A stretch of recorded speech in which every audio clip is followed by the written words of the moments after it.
বিএনপির বিরুদ্ধে দেশে বিদেশে ষড়যন্ত্র হচ্ছে বলে অভিযোগ করেছেন দলটির নেতারা।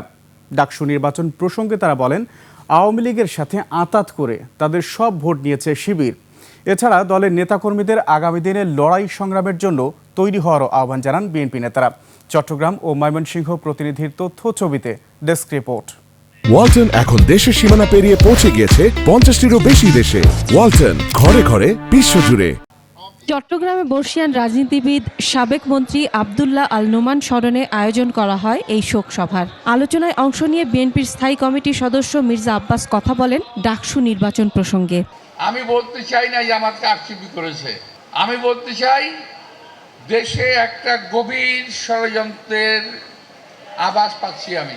আমাদের সেভেন নেতারা বারবার আমাদেরকে বলেন কি জানেন, যে ভাই খেয়াল রাখেন আওয়ামী লীগ যাতে আর ক্ষমতায় আসতে না পারে, আওয়ামী লীগ ঠেকান সবসময়, যে আওয়ামী লীগ আসলে সবাইকে কুচু কাটা করবে, এটা তাদের ডায়লগ।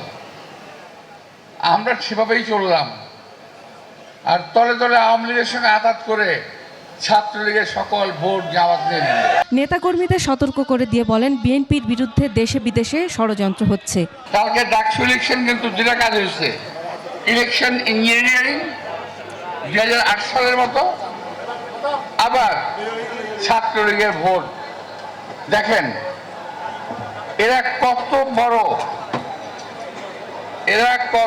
বড় মুনাফিকের দল। এদিকে ময়মনসিংহে জাতীয়তাবাদী মহিলা দলের প্রতিষ্ঠা বার্ষিকীর অনুষ্ঠানে যোগ দেন বিএনপির যুগ্ম মহাসচিব সৈয়দ ইমরান সালেহ প্রিন্স। এ সময় তিনি বলেন, ঢাকা বিশ্ববিদ্যালয়ের মুক্ত চিন্তা ও মুক্ত বুদ্ধি বিরোধীরা ডাকসু নির্বাচনে বিজয়ী হয়েছে। এই ঢাকা বিশ্ববিদ্যালয়ে কিভাবে মুক্ত বুদ্ধি মুক্ত চিন্তার বিরোধীরা আজকে বিজয়ী হলো।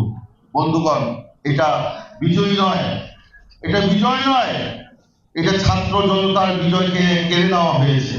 ভুল ত্রুটি সংশোধন করে দল গোছানোর আহ্বান জানিয়ে নেতারা বলেন, বিএনপির হাতেই স্বাধীনতা, সার্বভৌমত্ব নিরাপদ। এই ঢাকা বিশ্ববিদ্যালয় মুক্তিযুদ্ধের সময় নেতৃত্ব দিয়েছে। Masum আলিসা, desk report, 21 television.